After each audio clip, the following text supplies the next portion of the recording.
Yo, so isang mapagpalang araw ulit sa ating mga kaparmers. Ang tagal ko bago hindi nakapag-update ng ating mga video. Ngayon, update ko po, no? I-update ko lang po itong ating alagang pugo. Ito yung unang batch ko dito, naka-battery cage na tinatawag. Ito yung traditional na ginagawa natin dito sa nakikita ko sa mga video ng mga nag-aalaga ng pugo, no, mga nagpapaitlog ng pugo. Ay ganitong style ng cage. Ayan. So DIY ko lang din po yung cage na yan. Ako na rin ang gumawa niyan. So, ito po yung traditional, which is nasa bahay na siya, no, nasa kubo na siya, meron pa rin tayong battery cage na kailangan. So, ito yung ating breeder, tapos ito naman yung produce niya. Ayan, nangingitlog na rin po yan, no, marami na rin pong iniitlog yan. Ayan, so, kung tutusin, parang siksika na nga sila rito dahil hindi naman ganun kalaki talaga itong aking kulungan na to, no, na ginawa. Ngayon, naisipan ko, no, di ba nag-post ako minsan na gumawa ng hindi naka-battery cage ng mga RTL natin.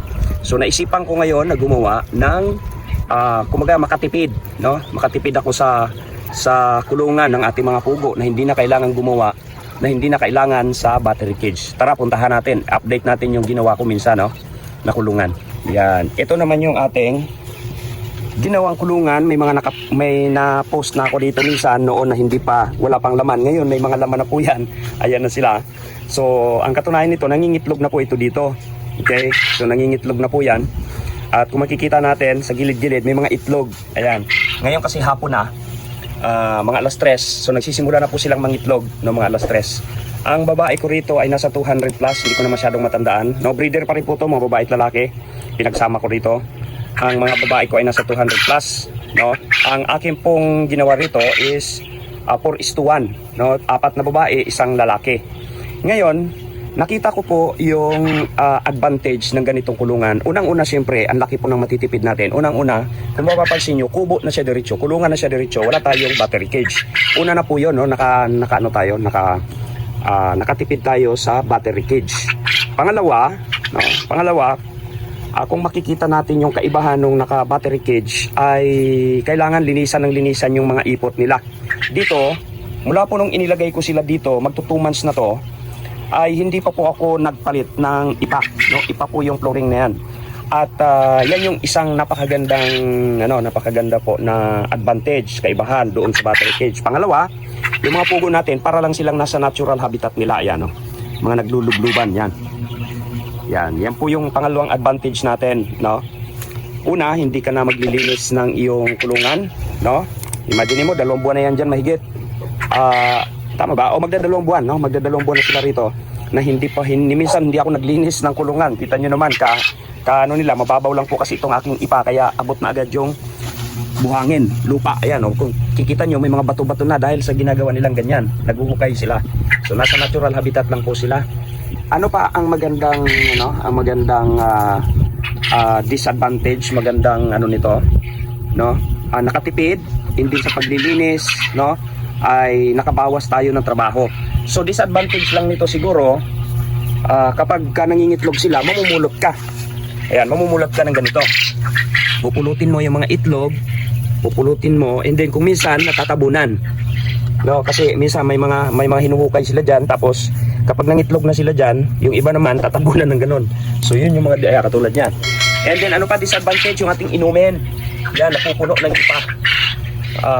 Ayan yung isa sa mga hindi pero okay lang naman yan, no? Napupuno ng ipa. Pero ginagawa ko diyan, tanggal agad diyan, linis agad. Yan. So titingin tayo ng mga itlog. Ayan, meron pa ditong isa. Tatlo na.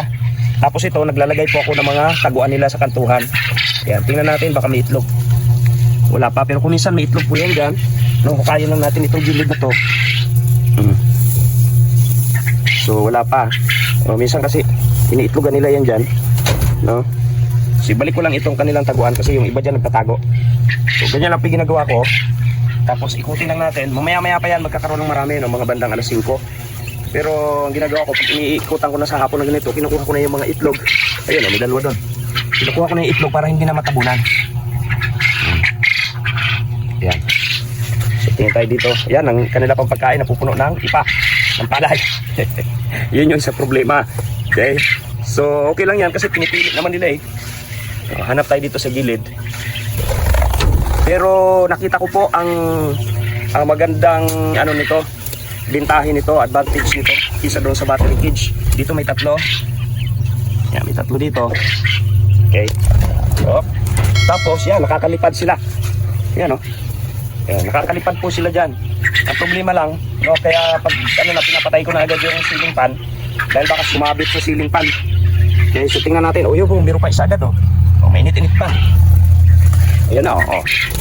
Nakakalipad po sila para lang silang nasa natural habitat. Dito, wala pa. O, wala pa. Okay, so sa ngayon, unang tingin natin, ito lang. Ito, meron na agad tayong ilan.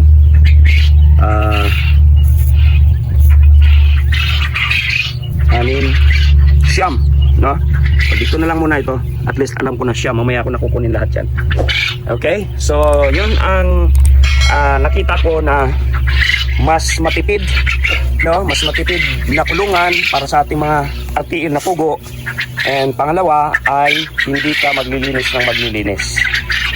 Okay, so yan, sinyer ko lang kung ano ang mga advantage sa ganito pong ginawa nating kulungan. Kasi sa ibang bansa may nakikita po ako na ganito ang mga setup nila, ganito lang ang ginagawa nila, kaya ginaya ko na lang, no? Kung nagagawa nila, bakit di natin magawa dito, di ba? Sanay tayo doon sa sa karamihan nakikita ko dito yung battery cage na tinatawag. So, yan, tinitingnan nila yung kanilang itlog doon. Yan, eh.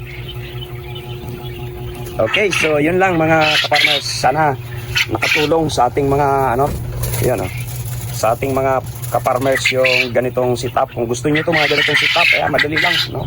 Makakatipid kayo, wala nang battery cage, diretso na po yan. Kasi sa battery cage, kapag ganitong kubo na, maglalagay ka pa ng battery cage dyan. So, dalawang gastusan po yon, no? Sa battery cage, hindi ng space niya, no? Medyo, sa bagay, pwedeng i-second floor dito, third floor. Mas marami siyang mailalaman, no? Kisa sa ganito. Pwede mo siyang i-third floor. Eto, wala. Ito na lang. Yun lang, no? Yun yung isang bintahe. Mas marami tayong mailalaman sa ganito kalaking kulungan. Okay?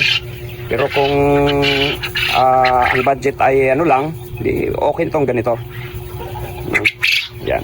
And then isa pa pala na naisip ko yung mga ipot, no? Kapag wala kang matatapunan, yun yung isang mahirap, no? Pag wala kang matatapunan. Okay? So isa pa yun na disadvantage, po. Ayan, sige, yun lang mga ka-farmers natin. God bless po sa lahat.